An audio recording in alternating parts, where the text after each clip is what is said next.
আলাইকুম গাইস, আশা করি সবাই ভালো আছেন। আমি ভালো আছি আপনাদের দোয়ায়।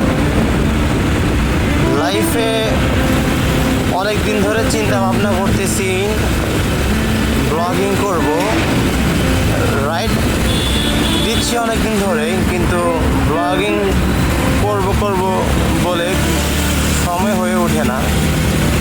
তো অবশেষে আজকে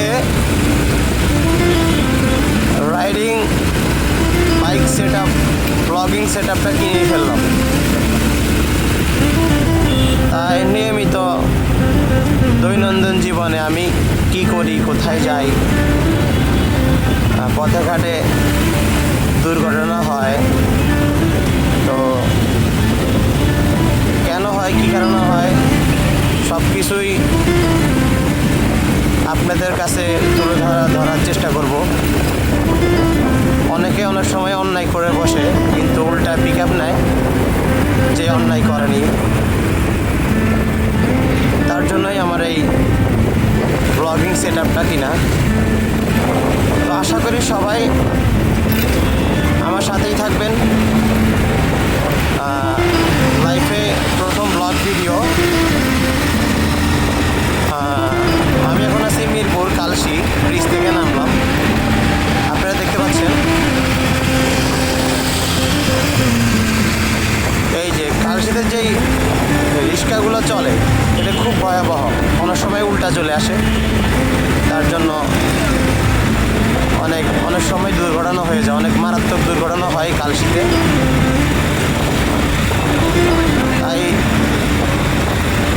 প্রশাসনের দৃষ্টি আকর্ষণ করব, ওনারা যেন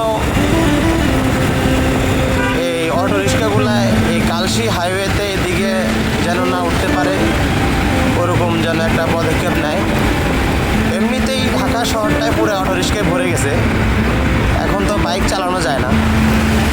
আগে বাইকে ওঠা মানে যে মনে হইতো কি অনেক তাড়াতাড়ি ফাস্ট চলে যাব, চিপা চাপা কেটে কুটে চলে যাব, কিন্তু এখন বিষয়টা অন্যরকম হয়ে গেছে। এখন আর ওরকম হয় না, এখন চিপা চাপা বাম সাইড দিয়া, মাঝখান দিয়া, যেখান দিয়া আগে বাইকগুলো যেত সেখানে এখন ঢুকে গেছে রিক্সা, অটো রিক্সা। যার জন্য আমরা খুবই কষ্টের মধ্যে আছি এই অটো রিক্সার জন্য। লাইসেন্সবিহীন, ট্যাক্সবিহীন, মানে কোনো কিছুই নাই, কি বলবো আর। আমরা ট্যাক্স দিয়েও, লাইসেন্স প্রাপ্ত হয়েও আমরা ওদের কাছে অসহায়। তো যাই হোক, প্রশাসনের দৃষ্টি আকর্ষণ করছি এই অটো রিক্সাগুলো যেন খুব দ্রুতভাবে নির্মূল করা হয়। আমরা এরকম দেখতে চাই না। তারা যদি গাড়ি চালাইতে মন চায় সিএনজি চালাক, আর সিএনজিতে লাইসেন্স না দিয়ে থাকে অন্য কিছু ওয়েতে কিছু করুক সরকার, ওনাদের জন্য কিছু বিকল্প ভাবুক, যেন ওনারা বৈধ পথে গাড়ি চালাইতে পারে, জীবিকা নির্বাহ করতে পারে। ঠিক আছে, তো আজকের মতো এখানেই শেষ করছি।